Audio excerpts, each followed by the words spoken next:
Good evening. Happy Wednesday night. Good to see you. We're going to sing number 497 in our songbook there. As the deer panteth for the water, so my heart longeth after you. 497.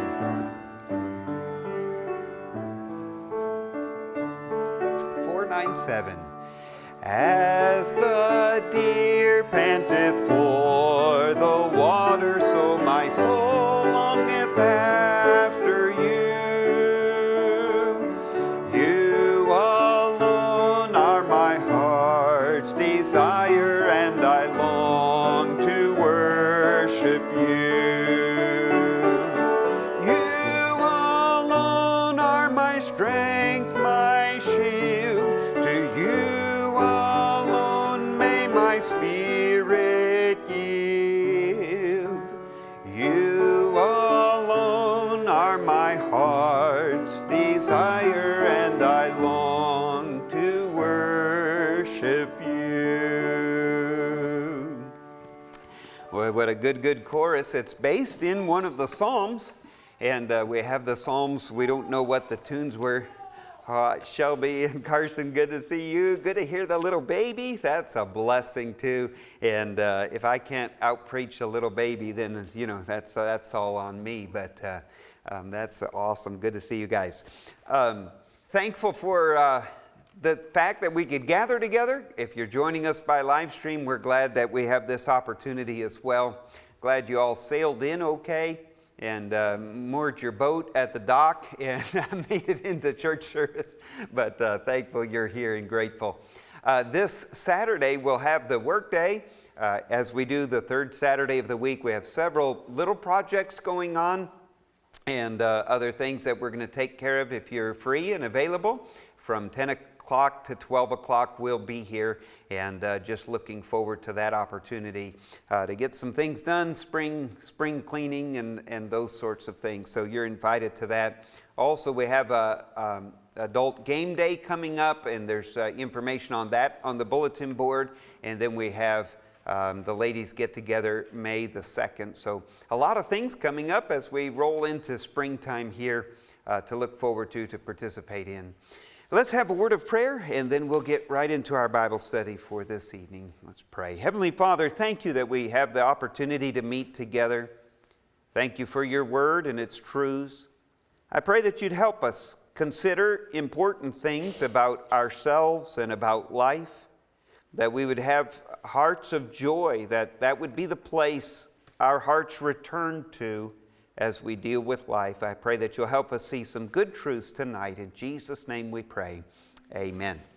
All right, Philippians chapter number 2 is where we'll find our study this evening. Philippians chapter number 2. We're looking at this little book of the Bible, Philippians. It's, in the main, it's a thank you note from Paul.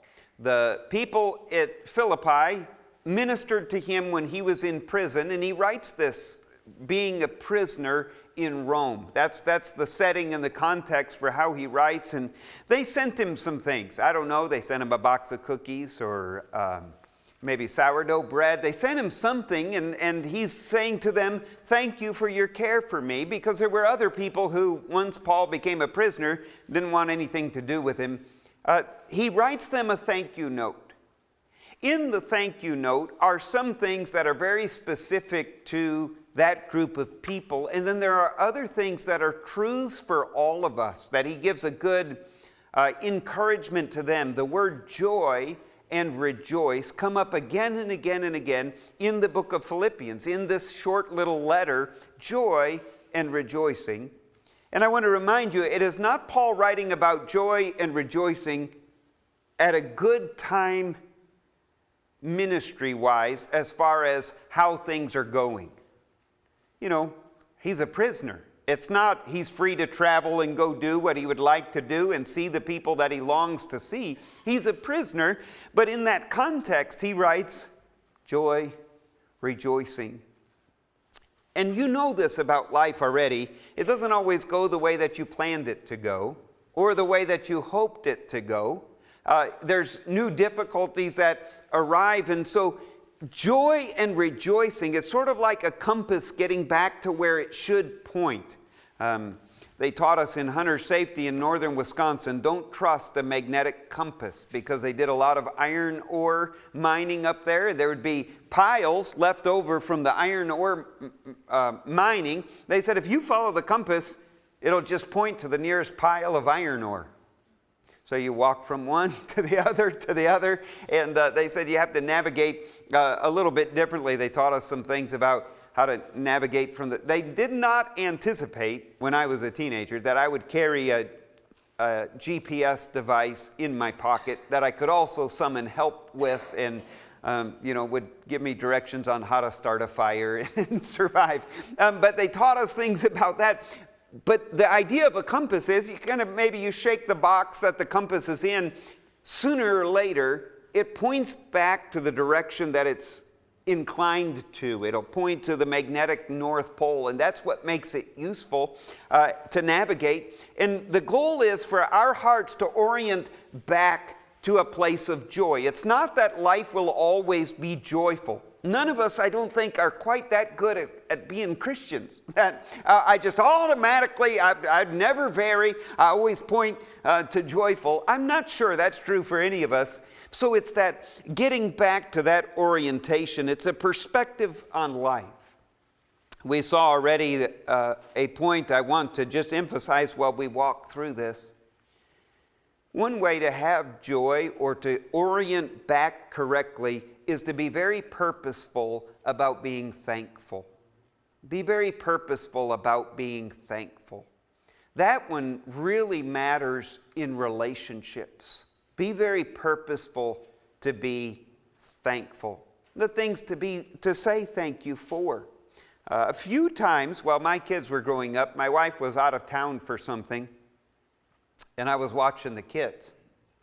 She told me, you're not allowed to call it babysitting because they're your own kids.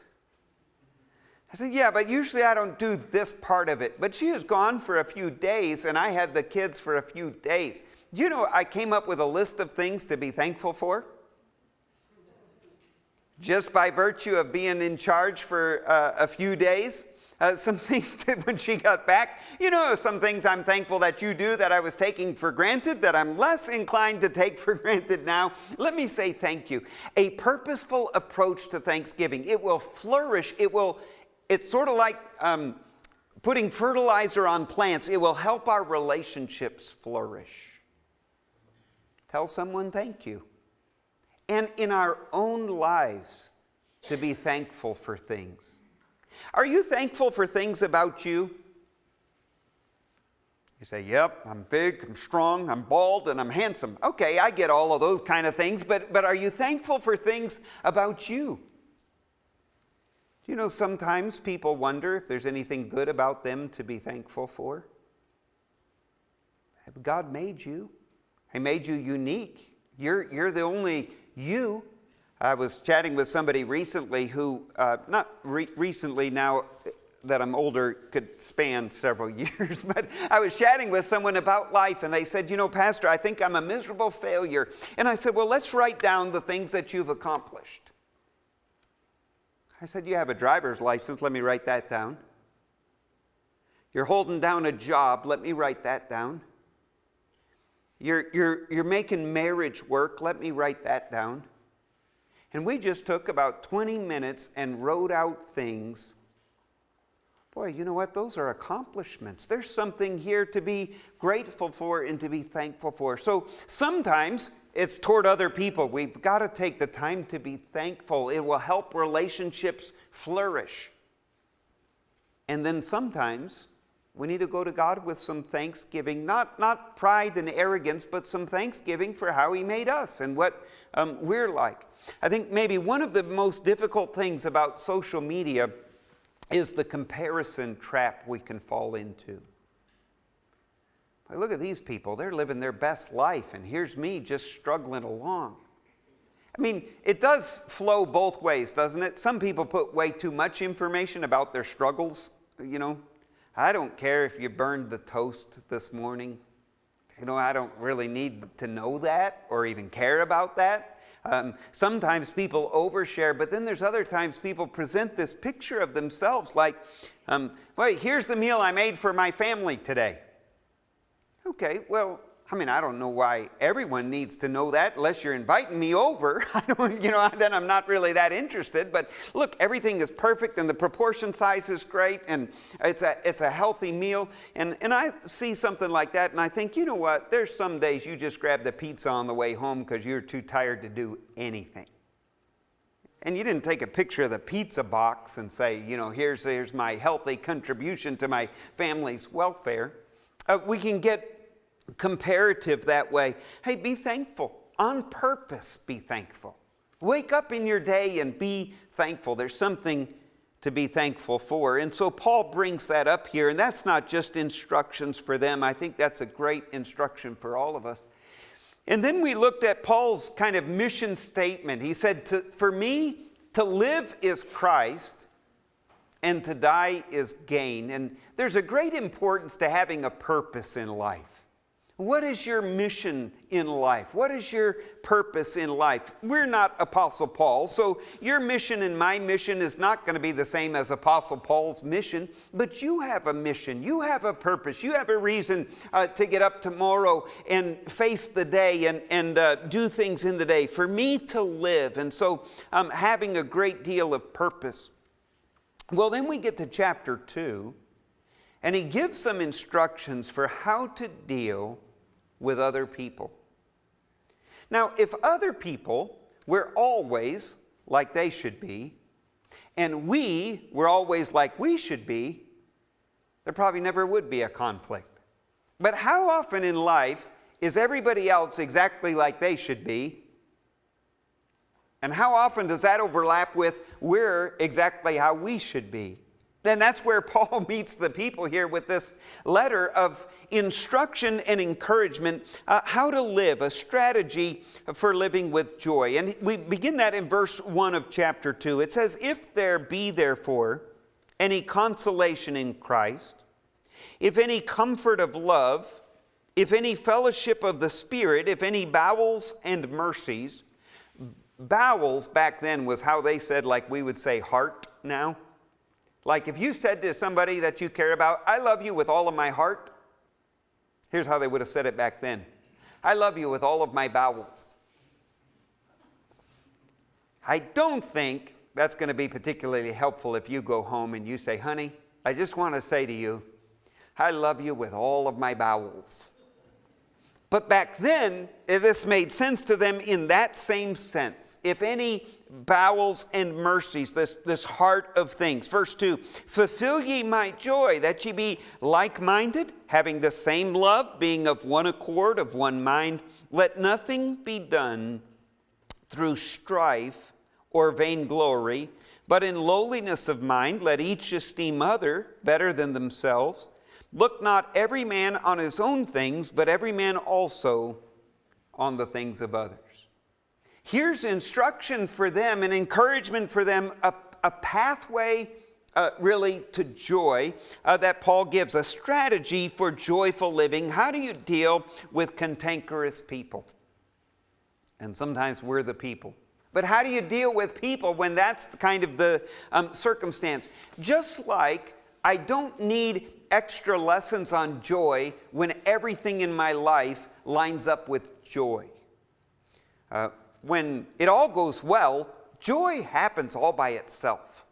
You know, you don't enter a raffle and win a brand new pickup truck and somebody comes by and says, you know, you'd really need to be joyful about that.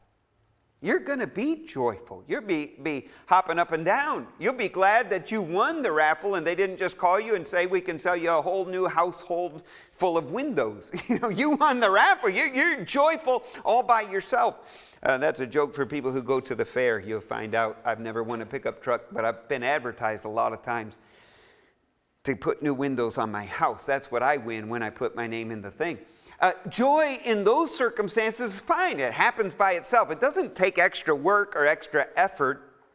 And dealing with people doesn't take much effort when everybody's like they should be. Years ago, I'd tell my children, hey, you need to stop quarreling. I don't know if that happens in your car when you drive, but it happened in our car. We bought for a little while, I had a used conversion van. You know, the kind with a tall top on it and all of that kind of stuff. The kids could play the Wii in the van when we went on a trip. There was a reclining chair basically for everybody. Space everywhere. I thought this will solve any territorial disputes.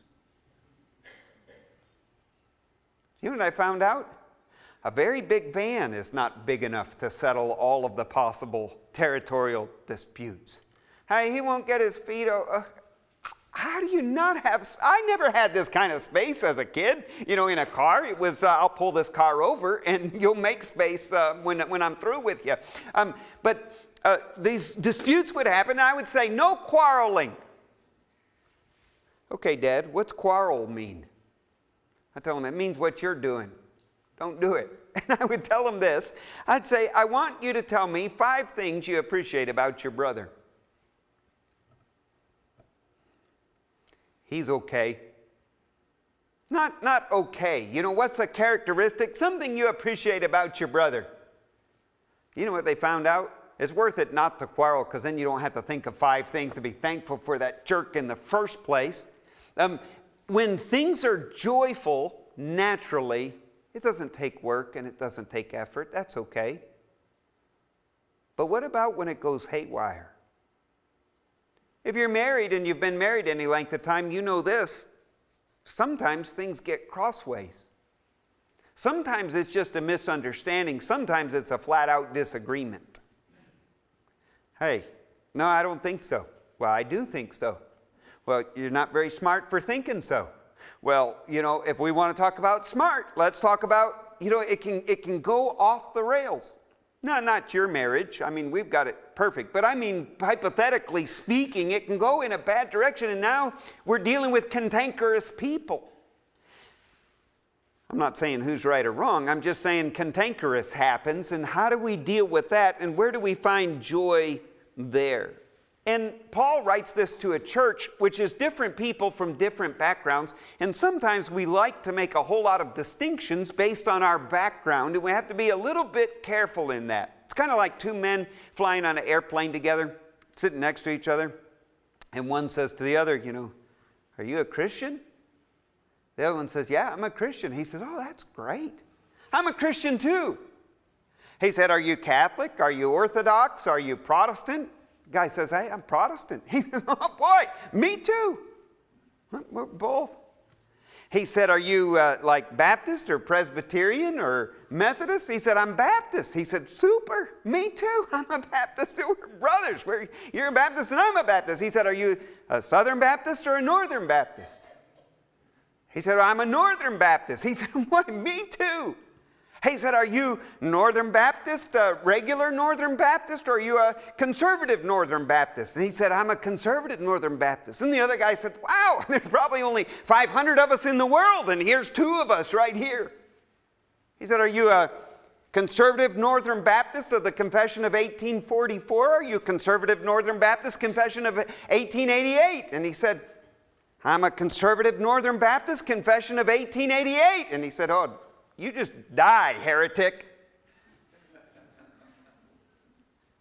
We can make some really fine distinctions where sometimes there shouldn't be a distinction.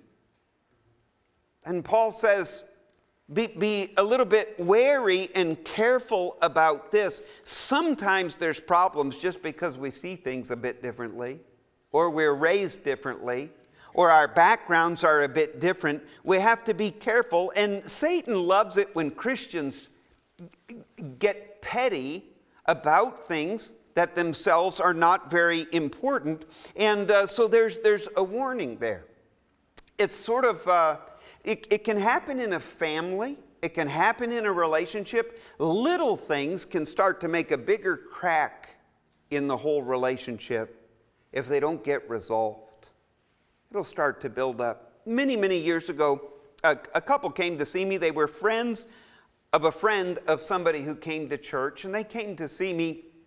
And so I met with them. We sat down. I said, what can I help you with? And the wife said, we're splitting up. And he said, I don't know why.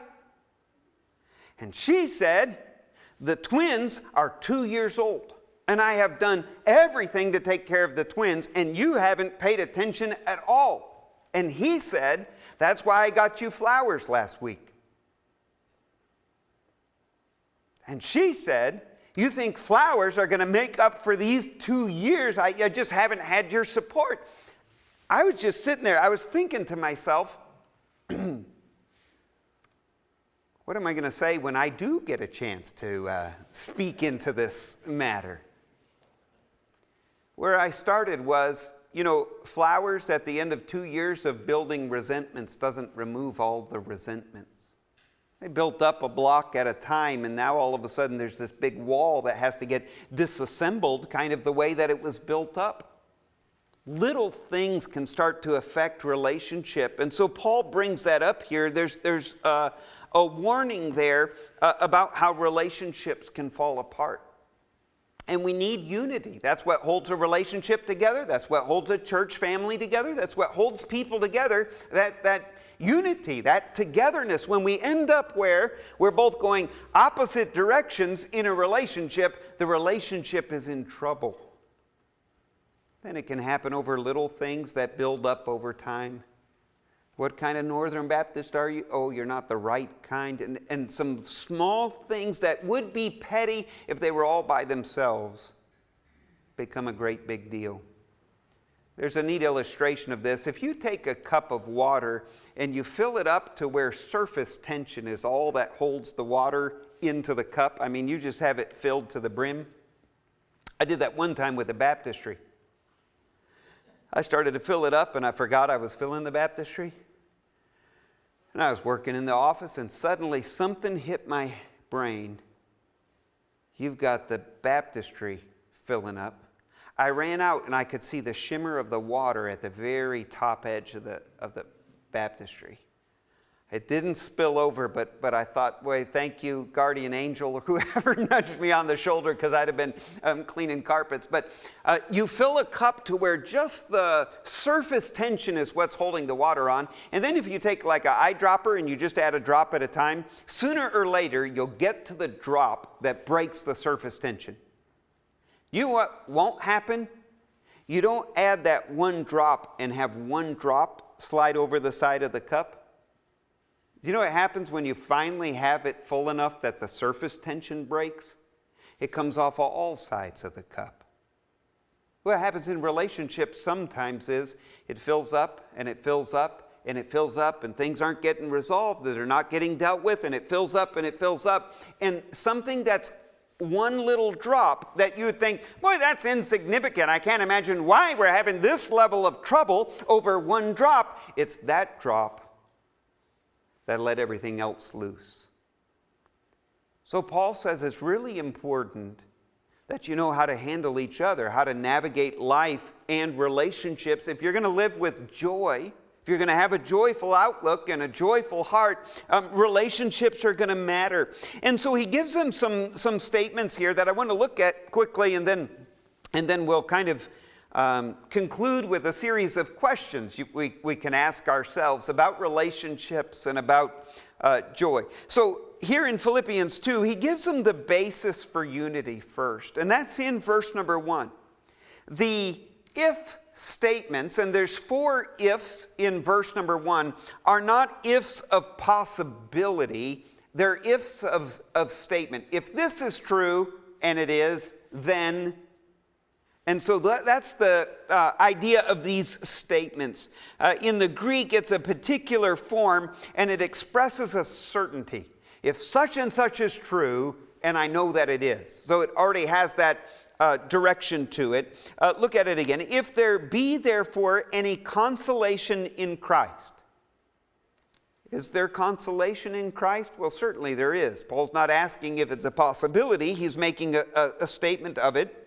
If you've been encouraged by your union with Christ, if any comfort of love, you've experienced God's love through Christ, and if any fellowship of the Spirit, you've enjoyed the fellowship of God's Spirit, and then mercies, they walk and live in the mercies of God. So all of those things are true. And then Paul says, in light of that, it shouldn't be a stretch for me to ask you to maintain a good relationship with the other people in your life, as much as you're able to do so, to maintain a unity. So all really Christian duties flow from God's kindness to us. So it's not God saying, do this and I will bless you, but rather, I have blessed you.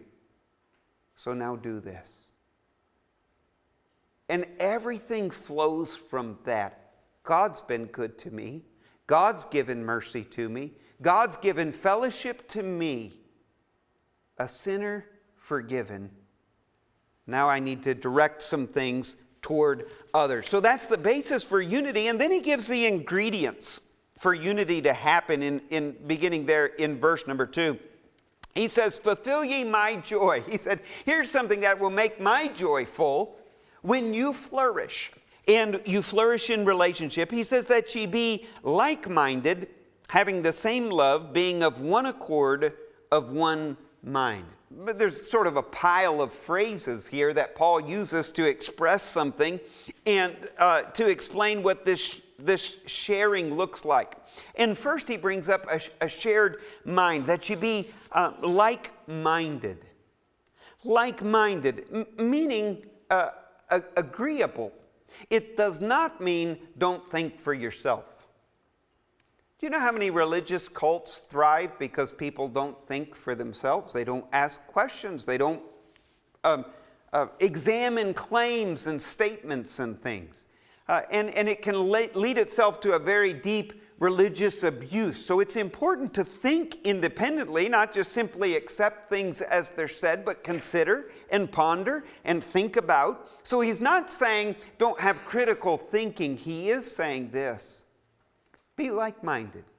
Find agreement where you can. Have it be there. Being like-minded. And doctrine matters. Truth matters. If somebody says to you, hey, I think bank robbery is probably the career for me. Paul's not saying be like-minded. Oh yeah, sounds good to me. Need me to drive the car? Carry the bags? You know, how can I be of help? No, that's not his point either. But like-minded in these things that matter concerning Christianity. But I want to point out, whatever was good Christianity 500 years ago is still good Christianity today. That part doesn't change. If it can only be framed in today's context, then you're missing the pillars of Christianity. So, to major on those things, but it is impossible to major on minor things, to cause arguments where they shouldn't be and where they don't need to be. So it begs this question, how should we relate to Christians who don't see things exactly as we do?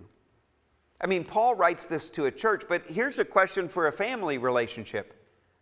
What do you do? How do you relate to a family member? How do you relate to a friend that doesn't see things exactly like you do?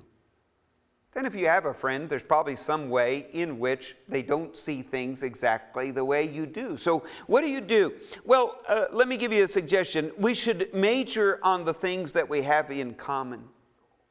Major there. You say, oh, we've got some disagreement. Do you know, my hope for our church is that there's a lot of people from different backgrounds with different outlooks about some things. I don't want us all to be exactly the same. We don't all come from the same background. We're not all at the same place in our Christian journey. We're not all the same. And that's beautiful. God can be worshiped honestly from the heart, from people with a whole range of differences. Now, I don't mean differences like you're a bank robber and you're just telling God and the church that they have to be good with that. That's not how this works. And sometimes people take it like that. Well, I'll tell God what I'm going to be like and he just has to be happy. No, he doesn't need to just be happy with that. Our heart is, God, let's please you and let's honor you. But we're going to be different people with different viewpoints and different understanding of things. How do we deal with people there? Well, we major on what we have in common, and we respect people's right to disagree. One of the things my son Philip taught me, and he does really, really well, is if you bring up a counterpoint to something, he'll say, that's fair. What a good statement. That's fair. Not, hey, Dad, I'm pretty sure I know more about the computer than you do, he'll say, that's fair. Then he can explain to me how I'm wrong. But that's fair really helps along the way. Hey, I thought of something and threw it out there. I mean, it might have been true of computers back in 1995, but not true anymore. But at least it was fair. And we can respect people's right to disagree, and we should hold our convictions in love. Here's a warning sign spiritually. If my position makes me proud and haughty instead of humble, then I'm failing somewhere along the way. Now, if I can hold a strong position with a gracious and good heart, that's a beautiful, beautiful thing. But if my position makes me proud and haughty, then spiritually I'm in a bad place. So we should have a shared mind, a like-mindedness about those things, a kindness in that approach. We should have a shared heart. Paul brings up here having the same love. It touches how we treat each other, how we feel about each other. Have a love like God had for you. He was kind and he was good to sinners. And have a heart like that. And then a shared soul. We kind of have that statement there of one accord. And in the Greek, the literal interpretation of it is same-souled. Souled, to be of one accord. It has the idea of a unity that just knits us together with a love and respect. If we were on a football team, I would probably be the drawback on the team. But if we had a quarterback and a halfback and or a kicker, right? The kicker can be a little guy who just kicks the ball. But we've got the big guys and the little guys and the fast guys and the slow guys, and we're a football team. And one of us makes a mistake. You know, it affects the whole team. But if one of us pulls off an amazing play, catches the ball in the end zone, touchdown, we all celebrate with that one because the whole team wins or loses. You don't get to the end of the game and the quarterback said, well, the rest of you guys were terrible, but I won my part of the game. Yeah, we got beat by 57 points. Yeah, but you see me throw the ball? Well, I won my part. It's the rest of you guys. No, the whole team either won or lost. And when it comes to relationships, we're the whole team. My husband's the biggest jerk you've ever met. Okay, well, you're a team, right? How do you help fix that? I mean, if we knew the answer to that, we'd be doing great. But we win, we lose together. That's true for a church family. It's not, well, I was pretty spiritual. You should have seen the rest of those guys. I mean, they're terrible, but I was the spiritual one. Paul says, wait, we're in one accord. We're joined together. Let's make this work together and help each other flourish. And so this is the kind of unity that Paul calls us to. You know, one wins, we all win. And if we lose, we kind of lose together too. So let's do this bit together. Jesus brought it up when he said, you know, if 2 or 3 gather in my name, there am I in the midst of them. You say, well, can't I worship God anywhere? I mean, I could be out in the woods and worship God. That's true, but there's a special blessing when people gather in unity in his name, and he says, I'm with them. I hear them and will accomplish things for them. So we agree, and being in unity matters there. So we have a basis for unity. We have the ingredients for unity. And then I want to look at verse number 3. Let nothing be done through strife or vainglory. Strife kind of speaks to that competitive spirit that kind of takes unity out of it, the strife, and then the vainglory. And it's easy to divide on things if we're not careful. We can divide newcomers versus old comers. You know, we can divide in a host of ways. People who are very active politically, people who are not so active, they just vote when the time comes around to vote. And there's so many ways we can divide. There's a list, and it's not wrong to have opinions and preferences, but there's a point to be made that we don't purposefully cause strife. I got called in to talk to the principal one time. One of my children, not for the principal to tell me how great my parenting was, but one of my children was seeing a bully pester a girl on the sledding hill. And so that child, with a very deep sense of justice, took his sled and smacked the bully with it, pushed him off the hill.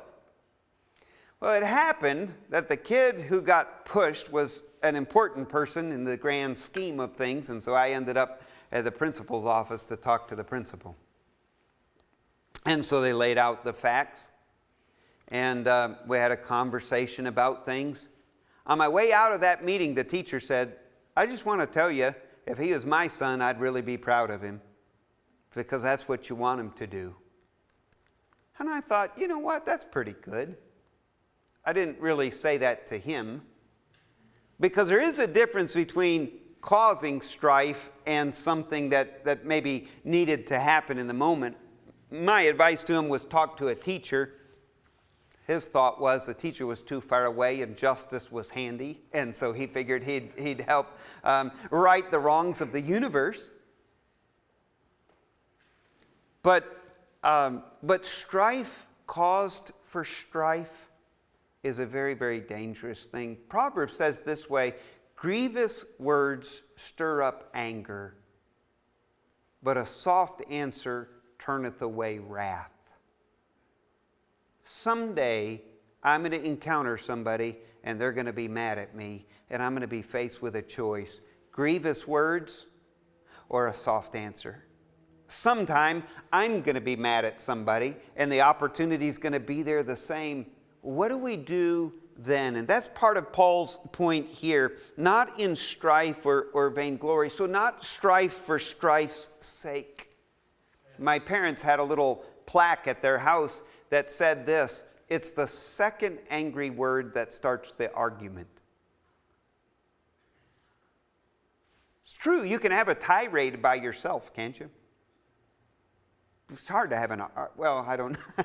Maybe we could argue with ourselves, but it's not in that sense. You got to have two to have an argument. It's the second angry word. And so what we say then can contribute to strife or help bring a peace, and it will bring a peace to our own lives. And so it's Paul saying how to be joyful. And then vainglory, the arrogance part.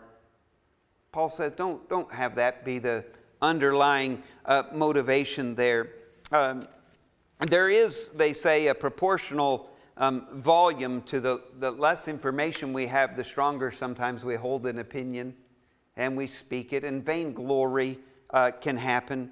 And so he gives warning there about that. And then a view about ourselves, that's humility. Verse 3 continues, in lowliness of mind, let each esteem other better than themselves.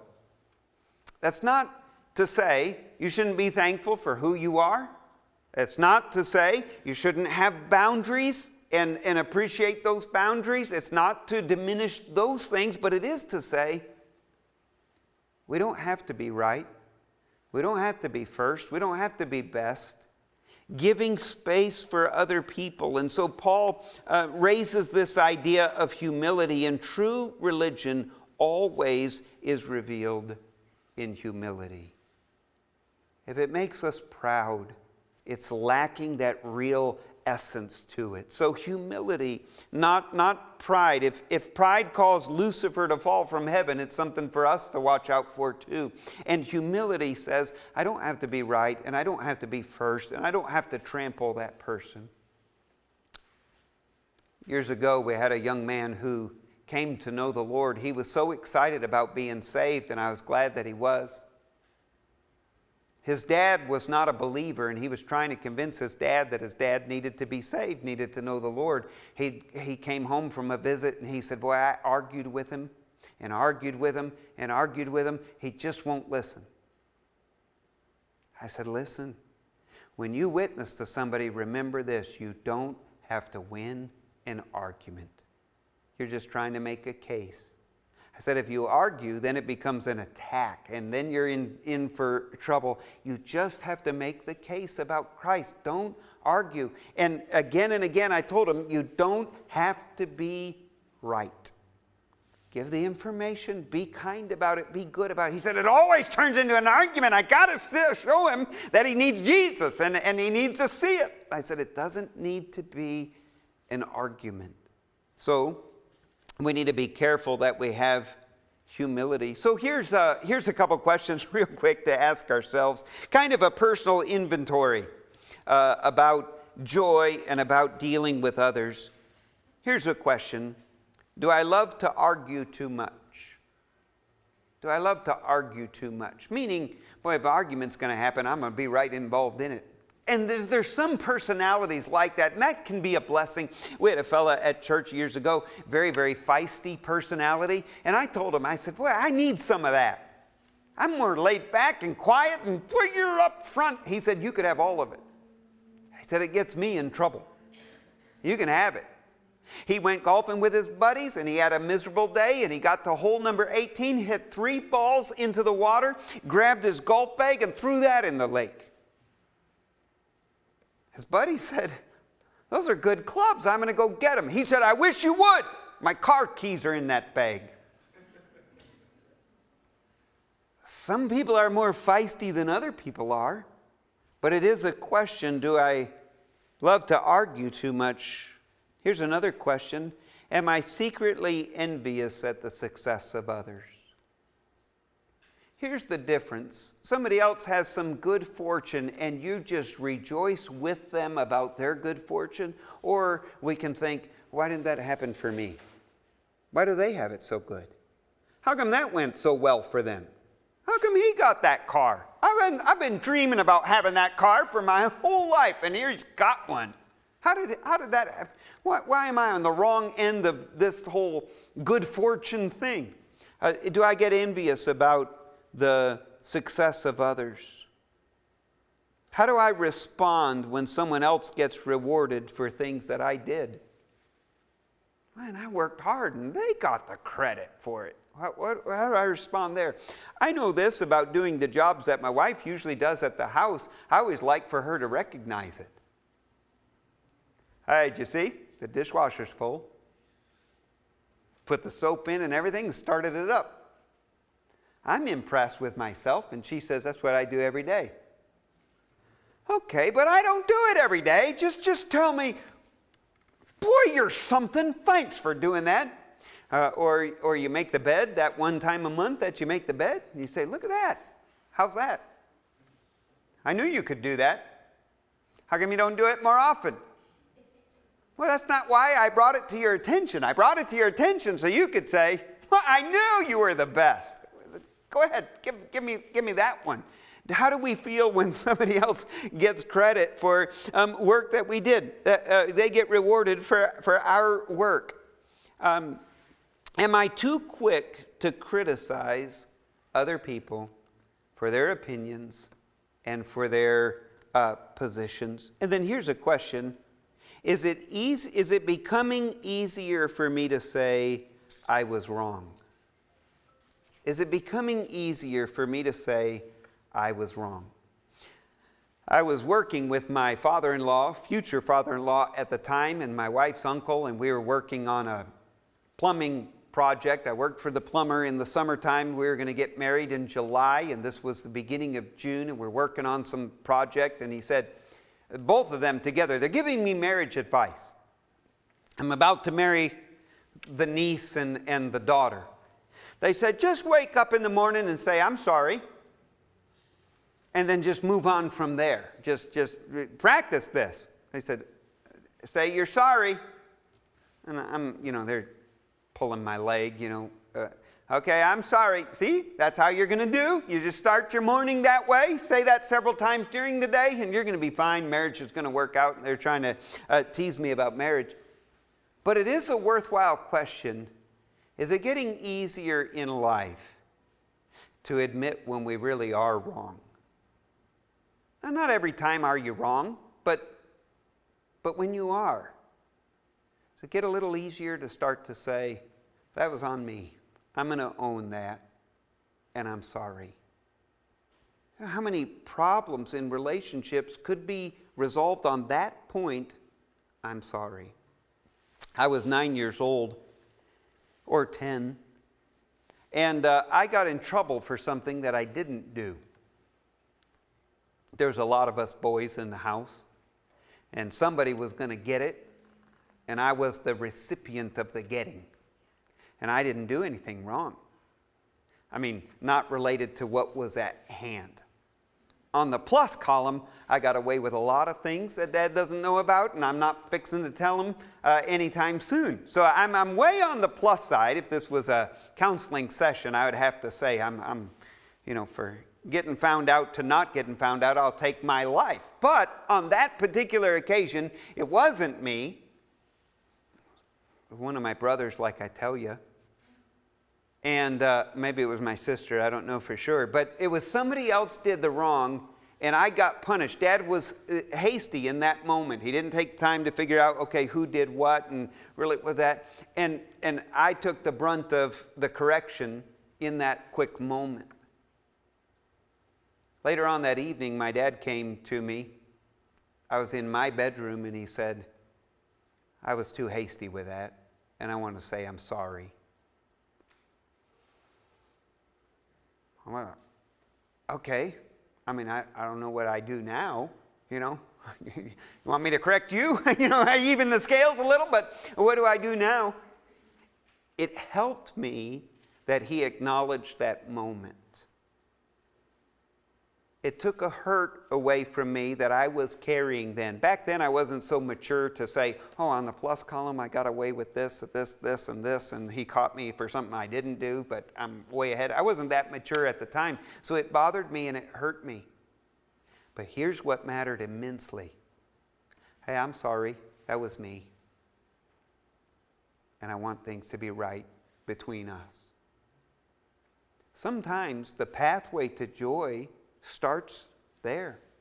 Hey, I'm sorry, and I'm going to own that. That was me.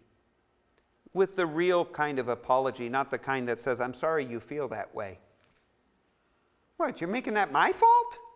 I feel this way because this is a perfectly legitimate way to feel. I'm sorry you took it that way. Have you ever heard that one?